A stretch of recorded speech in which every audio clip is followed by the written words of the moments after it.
इनको धमकियां मिली थी 10 दिन पहले, अभी 4 दिन पहले। राघवेंद्र की पत्नी, राघवेंद्र की माँ, राघवेंद्र के बच्चे रोते बिलखते हुए आपको दिखाई देंगे। हमारी बेटिया की सुरक्षा गार्ड देव ने लड़कियों को मार रहे हैं। अपराधियों को पुलिस का कोई खौफ नहीं है, वो अपनी मनमर्जी कर रहे हैं। घटना का कारण और तथ्य और अपराधी तीनों जल्द ही सामने आएंगे।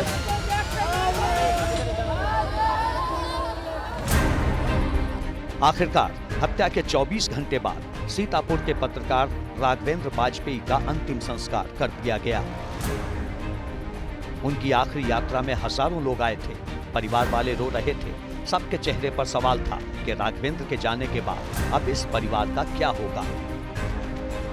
आर्थिक मदद, नौकरी वगैरह और सामाजिक पारिवारिक सुरक्षा भी चाहिए, क्योंकि जो भी थे भैया ही थे।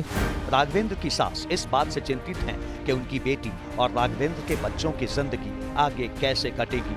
सरकारी नौकरी दो हमारी बिटिया का, हमारी बिटिया को सुरक्षा गार्ड देव ने लड़कियों को मार रही हैं। सुरक्षा गार्ड देव ने कौन ही बचाई है। हम इन्हीं मांगों को लेकर परिजन पत्रकार राघवेंद्र का अंतिम संस्कार नहीं कर रहे थे। 8 मार्च से 9 मार्च दोपहर 2 बजे तक शव को घर पर रखा हुआ था। इस बीच विधायक शशांक त्रिवेदी पहुंचे, परिजनों का मान मनोबल किया। 4 मांगों पर आश्वासन मिलने के बाद परिजन अंतिम संस्कार के लिए तैयार हुए। पहली मांग, दोषियों पर कठोर कार्रवाई हो। दूसरी मांग, मृतक के परिजनों को 1 करोड़ की आर्थिक मदद और सुरक्षा की गारंटी दी जाए। तीसरी मांग, मृतक पत्रकार की पत्नी को योग्यता के मुताबिक नौकरी दी जाए।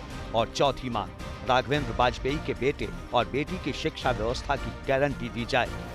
महाराज जी बहुत चिंतित है। महाराज जी का ये कहना है कि जैसे ही हो तुरंत ऐसे लोगों को गिरफ्तार करना चाहिए और जो भी इनको संभव सहायता हो रही है वो तुरंत कराई जा रही है। पत्रकार राघवेंद्र पंचतत्व में विलीन हो गए हैं, लेकिन उनकी हत्या को लेकर सियासत तेज हो गई है। विपक्ष कानून व्यवस्था को लेकर सवाल उठा रहा है, तो सत्ता पक्ष दोषियों को सख्त सजा दिलाने का दावा कर रहा है। जो यहाँ पर नेक्सस है अपराधियों का और सरकारी कर्मचारी और पूरे तरीके से जो सरकारी अधिकारी हैं, जो शायद धान क्रय में, जमीनों में जो लोग शामिल रहे हैं, उनको लगातार इनकी बात इन्होंने उठाया है। उसका दुष्परिणाम कि आज पत्रकार की गोली मारकर हत्या कर दी गई। सीतापुर के पत्रकार हत्याकांड में सरकार ने बहुत ही गंभीरता के साथ लिया है। कड़ी कार्रवाई होगी और इसमें कोई बख्शा नहीं जाएगा। कानून के तहत कड़ी से कड़ी सजा दिलाएंगे। पूरे मामले को हम फास्ट ट्रैक कोर्ट में ले जाएंगे। समाजवादी पार्टी ने सवाल उठाया है कि क्या यही डबल इंजन सरकार की कानून व्यवस्था है? अगर एक पत्रकार सुरक्षित नहीं है तो आम जनता का क्या होगा? लगातार पत्रकारों के साथ बर्बरता हो रही है, इस पर रोक लगनी चाहिए और भारतीय जनता पार्टी लोकतंत्र का दमन करना बंद कर दी। योगी आदित्यनाथ जी की सरकार का ट्रैक रिकॉर्ड है कि अपराधियों को कड़ी कार्रवाई का सामना करना पड़ता है और राघवेंद्र वाजपेयी जी के जो हत्यारे होंगे उनको उनके अंजाम तक उत्तर प्रदेश की पुलिस पहुंचाएगी। सवाल है, आखिर कब हत्यारों को सलाखों के पीछे डाला जाएगा? कहां हैं पत्रकार की जान लेने वाले?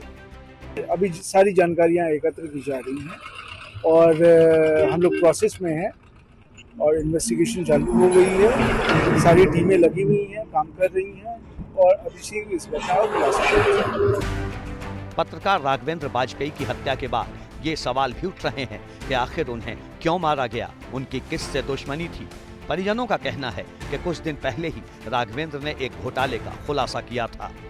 वो समय समय पे भ्रष्टाचार उजागर करते रहते थे। वही बात भ्रष्टाचारियों के सिंडिकेट को नागवार गुजरी और उसी कारण हमारे भाई की निर्मम हत्या कर दी गई। कांग्रेस का आरोप है कि भ्रष्टाचारियों और सरकारी कर्मचारियों के गठजोड़ की पोल खोलने की वजह से ही राघवेंद्र की हत्या की गई। कहीं न कहीं मजबूती से उन्होंने सरकार के जो अपराधियों का जो गठजोड़ है, उस जो प्रशासन और सरकार और जो अपराधियों का, उसके मैं समझता हूं कि उसमें ये एक बड़ी एक घटना है और इसको निश्चित तौर से उन्होंने उजागर किया है। इस पर सरकार को तत्काल संज्ञान लेकर कार्रवाई करनी चाहिए।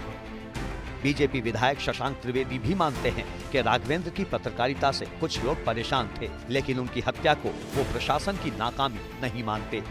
प्रशासन का अगर फेल्योर होता तो इस तरीके से नहीं होती चीज़ें, घटनाएं। लेकिन मेरा ये कहना है, मानना है कि वो सच्चा और निर्भीक पत्रकार था और कोई विवाद नहीं था उसका। पुलिस आरोपियों की तलाश में जुटी है। सर्विलांस के जरिए हत्यारों तक पहुंचने की कोशिश की जा रही है। परिजनों का आरोप है कि 10 दिन पहले से ही पत्रकार राघवेंद्र बाजपेयी को धमकियां मिल रही थी। इसकी भी जांच पुलिस कर रही है। साथ ही उस दावे की पड़ताल भी की जा रही है जिसमें कहा गया है कि धान खरीद मामले में भ्रष्टाचार उजागर करने की वजह से ही पत्रकार की हत्या की गई। लेकिन सच क्या है ये तो पुलिस बताएगी।